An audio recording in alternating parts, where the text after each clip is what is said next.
ইতিহাস বলে আমার নবী পাকের উপরে কিভাবে জুলুম করেছে।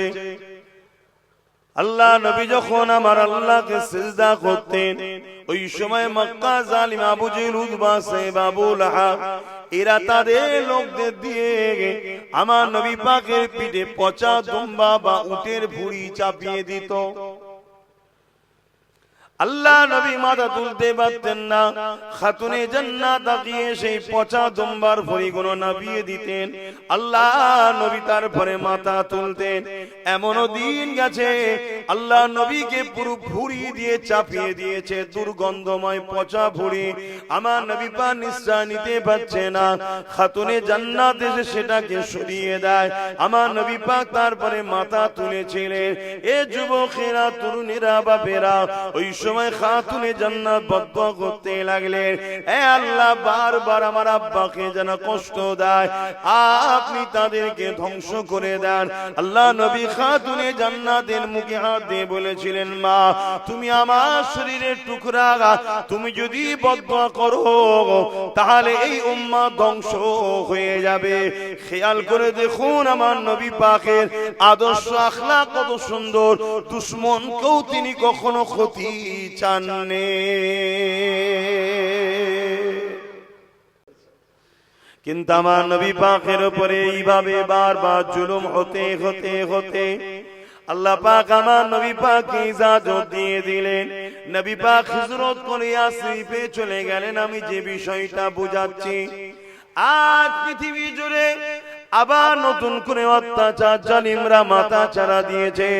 না ইনসানিয়াত, গরিব অসহায়দের ঘরে এক কথা ইসলামকে মিটাবার জন্য উঠে পড়ে লেগেছে। এই জায়গাতে তুমি আমি কামিয়াবি হব কিভাবে, এই বিষয়ে দুটি কথা বলতে চাইছি। আল্লাহ নবী মক্কা জমিন থেকে ইয়াসরিব মদিনায় চলে গেলেন। ওখানে যাওয়ার পরে আল্লাহ নবী মদিনা জমিনে রয়েছে, পৃথিবী থেকে মানুষ মদিনা জমিনে যাচ্ছে। আমার নবী পাকের কাঁধে হাত দিয়ে ঈমানের নূরের কলেমা পড়ে আমার নবীর ইসলামে ঢুকতে লেগেছে।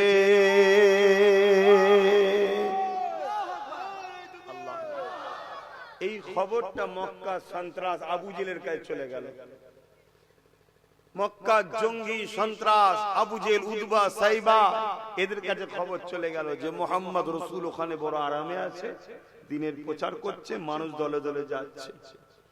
এরা সহ্য করতে পারলো না। তখন বলল, আর কিছু করার নেই, চলো মদিনার উপরে হামলা করবো। আমরা ভাবলাম হয়তো মক্কা থেকে তাকে জুলুম করে তাড়িয়ে দিয়ে আমরা হয়তো নিস্তেজ থাকবো, কিন্তু না, আস্তে আস্তে সব জায়গার মানুষ তো চলে যাচ্ছে, চলো। 1000-এর উপরে সৈন্য নিয়েছে আবু জেহেল। খুব ভালো করে শুনবে যুবক, কেন আজও আমাদেরকে যারা মিটাতে লেগেছে তারা আজকের আবু জেহেল। শুনছেন তো নাকি? এদের হাত থেকে রক্ষা পাওয়ার উপায়টা কি আমি সেটা বুঝাচ্ছি। 1000-এর উপরে সৈন্য নিয়েছে, প্রত্যেকের হাতে অস্ত্র, লোহার ড্রেস, যাতে তীর সামনেওয়ালা মারলে যাতে না লাগে। আগেকার সময় তরোয়াল কি বলে, তীর বল্লম দিয়ে লড়াই হতো। উটের পিঠে, ঘোড়ার পিঠে আবু জেহেল, উতবা, সাইবারা সব রওনা দিয়েছে। আল্লাহ নবীর কাছে যখন খবর এসে গেল, আল্লাহ নবী সাহাবা হুজুরকে জানিয়ে দিলেন, এ বাবা সাহাবারা, মক্কা সন্ত্রাস আবু জেহেল, উতবা, সাইবা এইভাবে মদিনার উপরে হামলা করার জন্য এগিয়ে এসেছে। বাবা, এ বাবারা, চলো বাবা, তাদেরকে মদিনায় প্রবেশের আগে, মদিনার আগে তাদেরকে রুখে দেব, তাদের সঙ্গে আমরা সুলহ করব, আলোচনা করব। যদি মদিনায় ঢুকে পড়ে তারা হামলা করে দিলে মানুষের বড় ক্ষতি হয়ে যাবে। বাবারা, তাই চলো বাবা। আমার নবী পাকের পাশে মাত্র 313 জন দাঁড়ালো। আর ওদের সংখ্যা কত? 1000-এর উপরে। এই নওজোয়ান তরুণেরা, আবু জেহেল 1000-এর উপরে সুসজ্জিত যোদ্ধাকে নিয়ে মদিনা শরীফের দিকে রওনা দিয়েছে।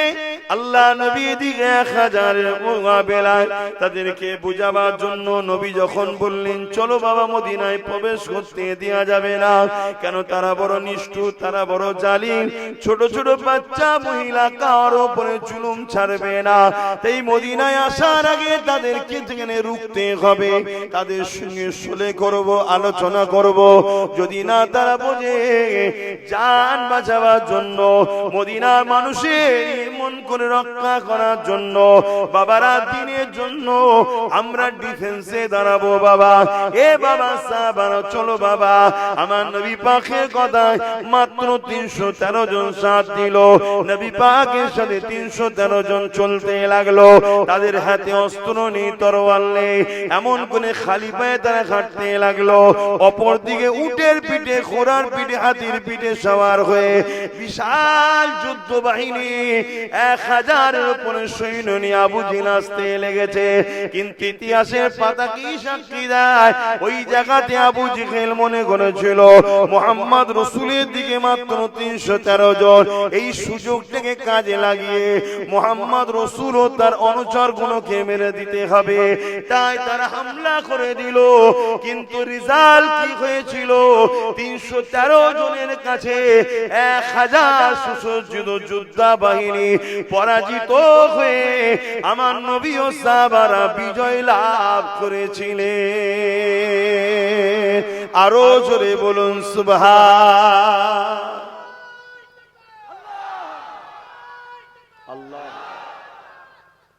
কিসের জোরে এই লড়াইটা হলো ভাই? সংখ্যার জোরে জিতলো, অস্ত্রের জোরে জিতলো?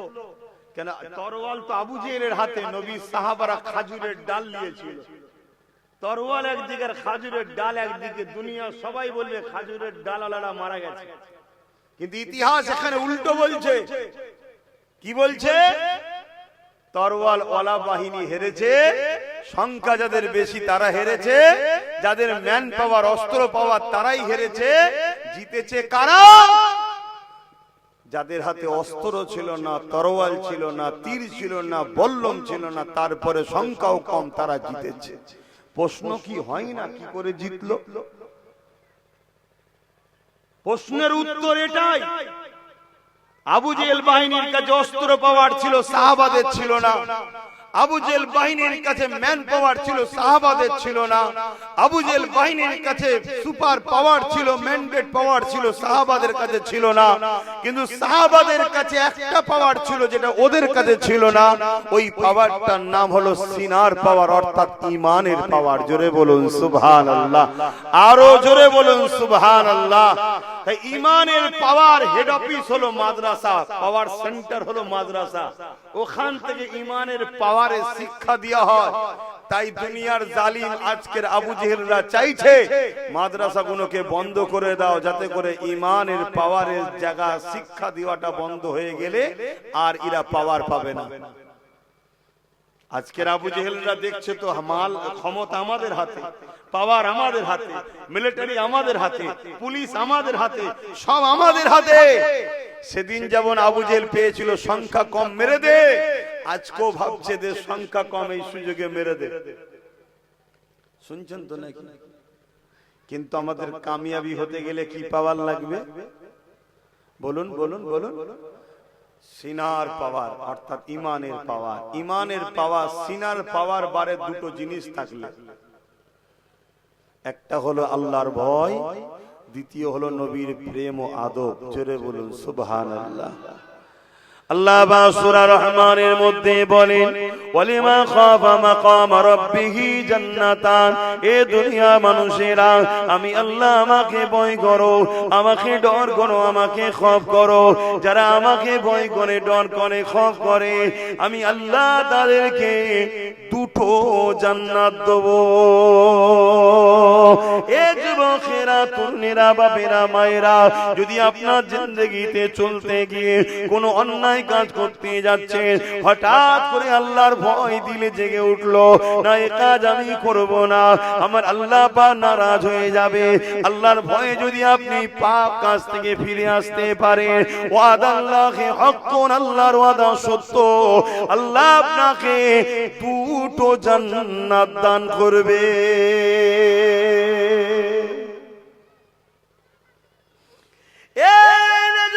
তরুণেরা, আমার আব্বা জানেরা, আমার আম্মা জানেরা, আজ কোরআনিয়া মাদ্রাসা, ইসলামিয়া মাদ্রাসা আজকে আপনারা জলসায় এসেছেন। এই মাদ্রাসায় কি শিক্ষা দেওয়া হয়? এই মাদ্রাসাতে সিনা শিক্ষা দেওয়া হয়, সিনা শিক্ষা দেওয়া হয়। স্কুল কলেজ ভার্সিটিতে পেটে শিক্ষা দেওয়া হয়। কি করে দুনিয়ায় তুমি কারবার করবে, ব্যবসা করবে, খাবে কি করে, বেঁচে থাকবে কি করে, পেট কি করে চলবে, ওই শিক্ষা স্কুল কলেজে দেওয়া হয়। কিন্তু মাদ্রাসাতে কি শিক্ষা দেওয়া হয়? ভালো মানুষ কি করে হবে, চরিত্রবান কি করে হবে, মা বাপকে কিভাবে ভালোবাসতে হবে। কারণ স্কুলে শিক্ষা পাওয়ার পর ডাক্তার হয়েছে, মাস গেলে 5 লাখ 10 লাখ 20 লাখ ইনকাম করে। কিন্তু এমন অনেক ডাক্তারের মা বৃদ্ধাশ্রমে রয়েছে, কিন্তু মাদ্রাসায় শিক্ষা করা মসজিদের ইমাম হয়েছে, মাসটা গেলে 4000 5000 পায়, কোন রকম চলে। কিন্তু একটা দেখাতে পারবেন না মাকে বাদ দিয়ে মাদ্রাসার ছেলে নিজে খেয়েছে। মাদ্রাসায় কি শিক্ষা দেওয়া হয় বুঝলেন তো নাকি? মাদ্রাসায় শিক্ষা দেওয়া হয় মানুষ হওয়ার শিক্ষা দেওয়া হয়। স্কুলে মানুষ হওয়ার শিক্ষা দেওয়া হয় না, পেটের শিক্ষা দেওয়া হয়। আমি চ্যালেঞ্জের সাথে বলছি, চ্যালেঞ্জের সাথে বলছি, না স্কুলে শিক্ষিত আমরা দেখছি তো। এ কথা বুঝছেন না, বোঝেন না? তাহলে স্কুলে কি শিক্ষা দেবেন না? হ্যাঁ, পেটও দরকার, পেটও দরকার। কিন্তু এতিমের মাল ঝেড়ে খাবো, ও পেটের দরকার আছে কি? এতিমের মাল যে খেতে না, এ শিক্ষাটা মাদ্রাসায় দেওয়া হয়। আর এতিমকে লুটে খাও, এতিমকে লুটলে যে পাপ হয়, এই শিক্ষা কিন্তু স্কুলে দেওয়া হয় না। কিছু বুঝতে পারছেন? মাদ্রাসাতে কি শিক্ষা দেওয়া হয়? মাদ্রাসাতে বড়দের সম্মান, ছোটদের স্নেহ, গরিবকে সাহায্য করা। মাদ্রাসাতে কি শিক্ষা দেওয়া হয়? এ যুবকেরা, তরুণেরা, বাপেরা, মাদ্রাসাতে শিক্ষা দেওয়া হয়। আল্লাহ নবীকে জিজ্ঞাসা করা হয়েছিল, ইয়া রাসূলুল্লাহ, হাবিবাল্লাহ, সব থেকে ইসলামে ভালো কাজ কোনটা? আল্লাহ নবী বলেছিলেন, ক্ষুধার্ত মানুষকে খানা খাওয়ানো। এটা মাদ্রাসায় শিক্ষা দেওয়া হয় যে ক্ষুধার্ত মানুষকে খানা খাওয়ালে সব থেকে বেশি ভালো কাজ হয়। এ যুবকেরা, তরুণেরা, বাপেরা, মাদ্রাসায় কি শিক্ষা দেওয়া হয়? মাদ্রাসায় শিক্ষা দেওয়া হয় এতিমের মাথায় যদি কেউ হাত বোলায়, আল্লাহ নবী জানিয়ে দিলে সে যেন আমি রাসূলুল্লাহ আমার মাথায় হাত বোলালো। এতিমকে কেউ যদি পরনার কাপড় দেয়, সে যেন রাসূলুল্লাহকে কাপড় দিল। এতিমের কেউ যদি পিপাসা মিটায় পানি পান করায়, সে যেন রাসূলুল্লাহকে পানি পান করালো। আল্লাহ নবী আরো বলেছে, এতিমকে যদি কেউ খানা খাওয়ায়, আমি রাসূলুল্লাহ জানিয়ে দিই জান্নাতে তাদের খানা খাবো। আরো জোরে বলুন সুবহান।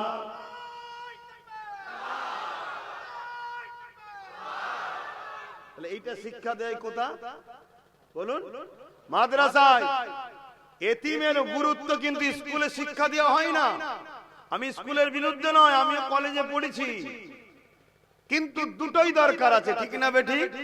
হ্যাঁ, ভালো মানুষ যদি না হও, এতিমের সম্পদ ঝেড়ে খাচ্ছে। দেখো বড় বড় অফিসাররা বসে বসে খাচ্ছে না, খায়নি কেন?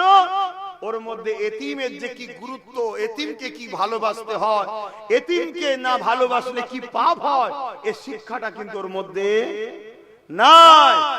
এজন্য মাদ্রাসার ছেলেরা এতিমদের মাল কেউ ঝেড়ে খেলে তার বিরুদ্ধে কথা বলে, আর যারা এতিমের মাল ঝেড়ে খেতে চায় তারা চাই মাদ্রাসা বন্ধ। কেন? মাদ্রাসা থাকলেই আমাদের হারাম যেই খাবো, অমনি মাদ্রাসার মোল্লারা আমাদের বিরুদ্ধে কথা বলা শুরু করবে। শুনছেন তো নাকি? না থাকবে বাস, না থাকবে বাসুরি, না থাকবে মাদ্রাসা, না থাকবে এতিমদের পক্ষে লোক, আমরা যত খুশি খাবো, বলার কেউ থাকবে না। এটাই তো জালিমদের লক্ষ্য।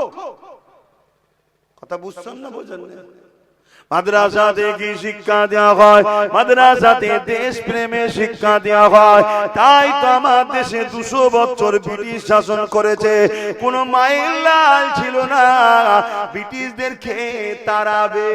পরেতে অনেক দাদা বেরিয়েছিল আমি হিরো আমি হিরো, কিন্তু শুনে রাখেন ব্রিটিশের বিরুদ্ধে সর্বপ্রথম যে লড়াই করেছিল তার নাম হলো টিপু সুলতান, সেও মাদ্রাসার ছেলে ছিল।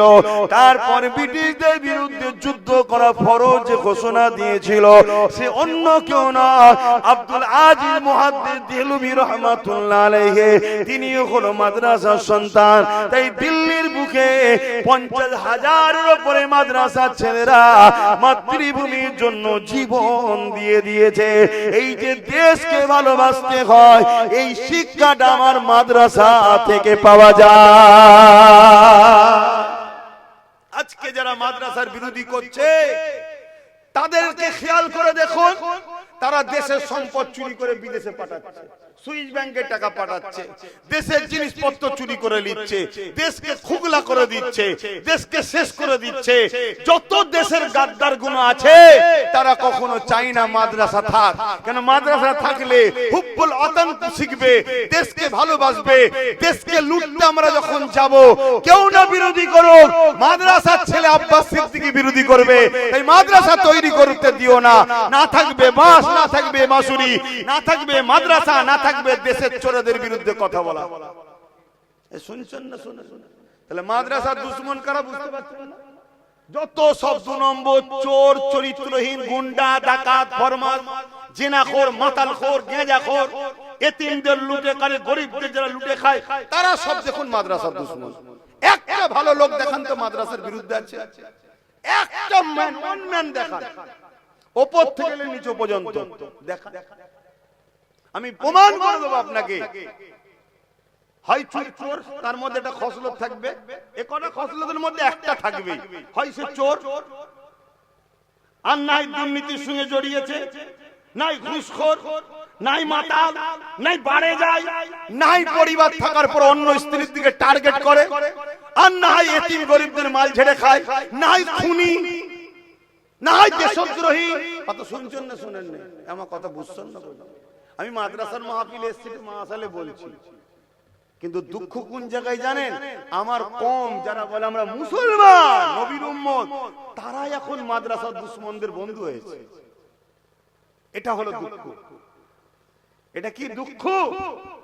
আর এই সকল মুসলমানকে আরবিতে বলা হয় মুনাফিক।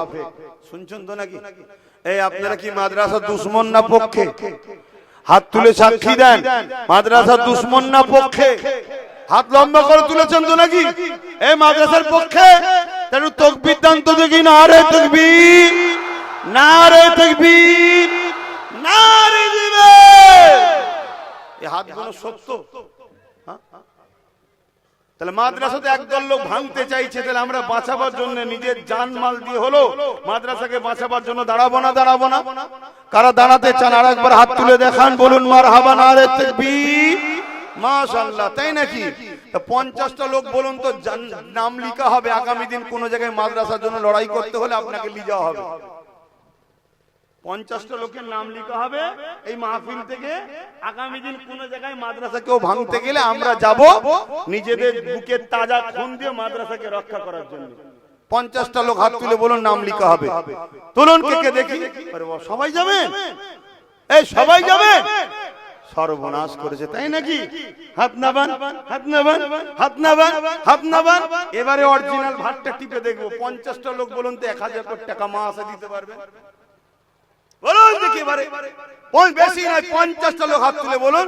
নগদ থাকলে নগদ দেবেন, আর না হয় নাম লিখিয়ে নেবেন, পরে দেবেন। আমি শুধু হাতটা গুনবো আর শুরু করে দেবো। হাতটা লম্বা করে তুলবেন। 50টা লোক মাত্র বলেছি, বেশি চাইনি। কত করে? 1000 করে টাকা।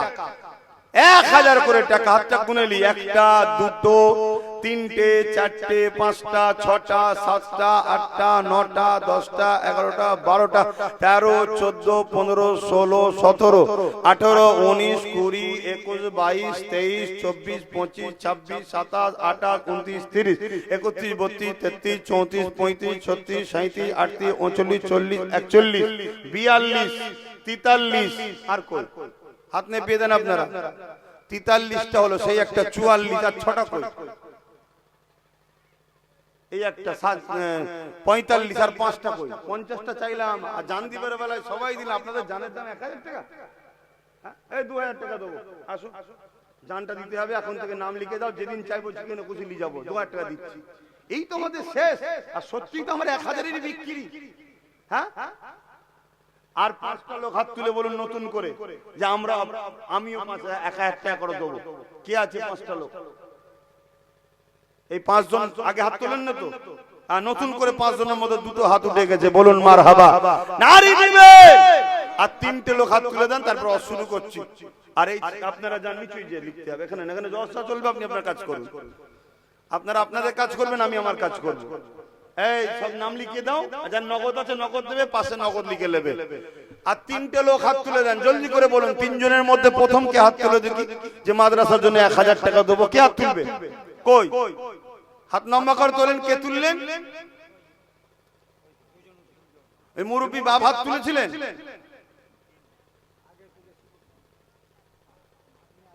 আগে আগে তুলেছিল, এই একটা পিছনে একটা। আগে তুলেন না তো আপনারা?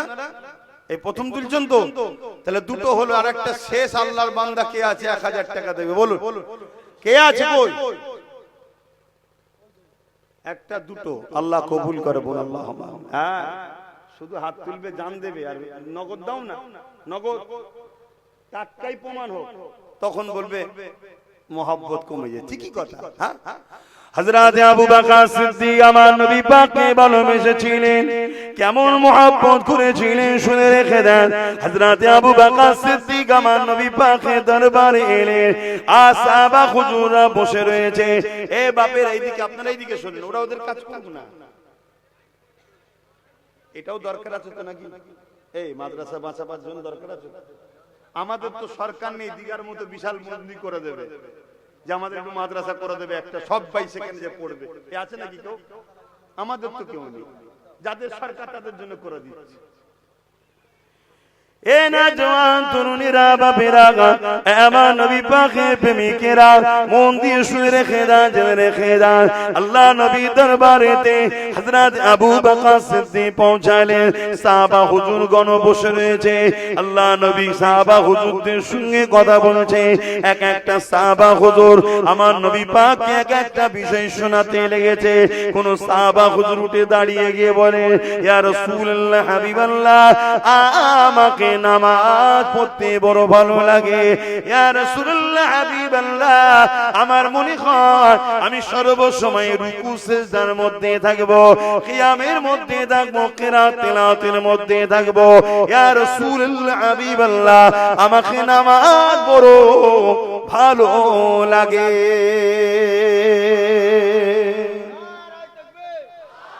আল্লাহ নবী সাহাবীর কথা শুনে বড় খুশি হয়ে গেলেন।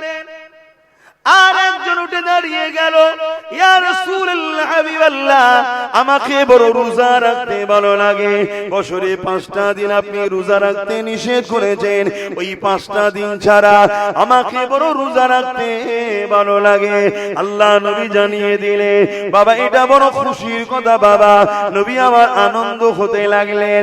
আর এক সাহাবী বলতে লাগলেন, ইয়া রাসূলুল্লাহ, হাবিবাল্লাহ, আমাকে হজ করতে বড় ভালো লাগে।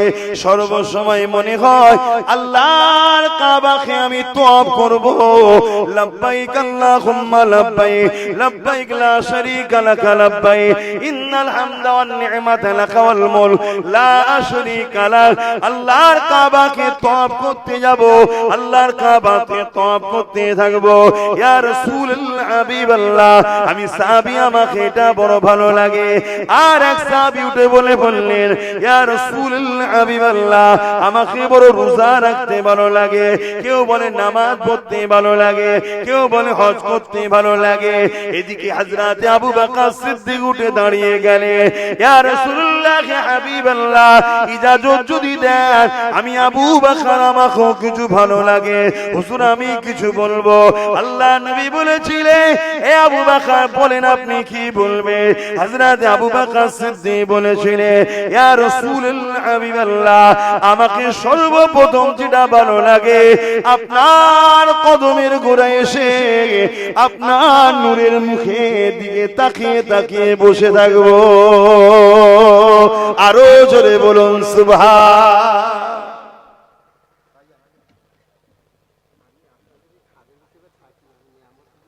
আচ্ছা ঠিক আছে, অত বেশি কথা বললে হজ করতে হবে আব্বা। ঠিক আছে, মাদ্রাসায় নগদ লিখেলেন, নাম লিখেলেন নগদ। শুনছেন তো নাকি? একটু হজ করি, 4:30 পর্যন্ত থাকবো, একটু হজ করি না, অসুবিধা হচ্ছে? এখনো 40 মিনিটের উপরে টাইম আছে, না ছেড়ে দেবো বলছো? তাহলে এক একটা সাহাবী এক একটা পছন্দের কথা বলছে। আর সিদ্দিক আকবর কি বলছেন? হুজুর আপনার মুখের দিকে তাকিয়ে বসে থাকতে আমাকে বড় ভালো লাগে। জোরে বলুন সুবহানাল্লাহ। এই ভাই তুমি কি করছো? আমি মনে অন্যায় করছি, মোবাইল করছো, ফটো করুন, ফটো করুন, কেউ কিনে কি করবেন না, অডিও করুন, ধর্মকে ধর্মের জায়গায় রাখেন। আল্লাহ নবী বললেন দ্বিতীয় নম্বর, ইয়া রাসূলুল্লাহ হাবিবাল্লাহ, আমি কষ্ট করে ইনকাম করব, আর আপনি আমার ইনকামকে নিজের সম্পদ মনে করে যেমন খুশি করে যেখানে যেটা আপনার প্রয়োজন, দিনের জন্য, আপনার জন্য, আল্লাহর জন্য হুজুর আপনি খরচ করবেন, এটা আমি আবু বকর আমাকে বড় ভালো লাগে। শুধু মুখে ভালো লাগলে বললে হবে না, ভালোবাসি, কাজে দেখাতে হবে। নাম লেখা হচ্ছে তো, ভেতরে ঢুকেছে। যারা যারা হাত তুলেছিলেন ডেকে ডেকে লিখাবে, এটা আপনার কাজ, এটা আপনার কাজ। ভালো কাজে দেরি কেন? চিনি খেতে গালে ব্যথা কেন? মিষ্টি লাগবে তো খেতে নাকি? অথবা আপনার ডিউটি, আপনি নেকির জন্য হাত তুলেছেন, নবীকে ভালোবেসে নবীর ঘরে দেবেন, আপনি ডেকে ডেকে হাত নাম লিখাবেন।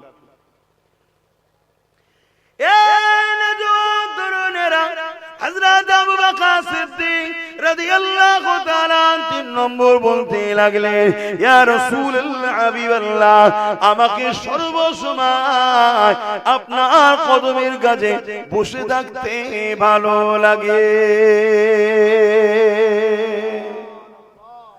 আল্লাহ নবী বড় খুশি হয়ে গেলেন। নবী আমার হাত তুলে দিলেন, ও রব্বি আল্লাহ পাক, আবু বকরের তামান্নাকে কবুল করে নাও। আবু বকর আমাকে বড় মহব্বত করেছে, আবু বকর আমাকে বড় প্যার করেছে। আল্লাহ আমি আবু বকরের উপরে রাজি হয়ে গেছি, আপনিও রাজি হয়ে যান। এ যুবকেরা, তরুণেরা, বাপেরা, মনে রাখবেন মহব্বত তো প্রমাণ দিতে গেলে আপনার কষ্টের মেহনতের অর্থ থেকে আল্লাহর রাস্তায় খরচ করতে হবে। তাই তো আমার আল্লাহ বলে দিলেন, তোমরা জানো মাল আমার রাস্তায় খরচ করো, এর বিনিময়ে তোমরা আমার থেকে জান্নাত নাও।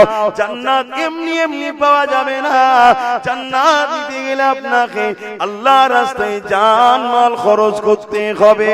এ যুবকেরা, তরুণীরা, বাপেরা, আমার নবী পাক সাল্লাল্লাহু আলাইহি ওয়াসাল্লামের দোয়া কবুল হয়ে গেল। হযরত আবু বকর সিদ্দিক আমার নবী পাককে দেখতে সব সময় পছন্দ করেছে। তাই হীরা গুহার মধ্যে আমার নবী পাক সাল্লাল্লাহু আলাইহি ওয়াসাল্লাম যখন সফরে মেরে গিয়েছিলেন, এমন করে মদিনা ইয়াসরিবে রওনা দিতে লাগলেন, ওই গুহার মধ্যে সিদ্দিক আকবরের কোলে আমার নবী মাথা রেখে একটু আরাম করছিল। আবু বকর সিদ্দিক একেবারে সামনে থেকে আমার দয়া নবীকে দেখতেছে। ব্যাপারটা হচ্ছে ভালোবাসার কথা, যারা ভালোবাসে তারা ছাড়া বুঝতেও পারবে না এ প্রেমের কথা। কথা মাথায় ঢুকছে? অন্য কেউ বুঝতেও পারবে না। দ্বিতীয় কি বলেছিলেন? হুজুর আমি কষ্ট করে ইনকাম করব, এটাকে আপনি না চেয়ে নিজের মনে করে খরচ করবেন। এই কেউ আছেন এরকম যারা বলার যে মৌলানা সাহেব আমি যা ইনকাম করছি এটাকে 50-50 করব, 50 আমি নেবো, 50 আমি রেখে দেবো, যখন মন যাবে আপনি নিয়ে খরচ করবেন মাদ্রাসার জন্য, মাসুদ নবীর ঘর? কেউ আছে? হ্যাঁ,